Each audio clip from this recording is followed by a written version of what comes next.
Hello. Hello, সব ঠিকঠাক?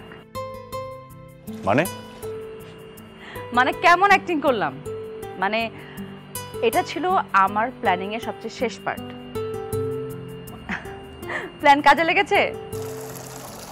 মানে কি বলছো তুমি? পাশে কি বউ নাকি? মানে এই সমস্ত কিছু তোমার অভিনয়?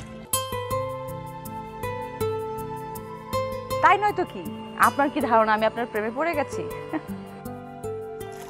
না মানে হ্যাঁ লিসেন, এতটা দুর্দিনে আমার আসেনি। আমার প্ল্যানটা কাজে লেগেছে কিনা সেটা বলেন। লেগেছে। প্ল্যানটা অনেক ভালোভাবে কাজ করেছে। আচ্ছা, তোমার সাথে আমার দেখা হচ্ছে কবে? কোনোদিনও না। মানে তুমি কি বলছো? আপনি তো বললেন এই মুখ যেন আর কোনোদিন না দেখাই। আরে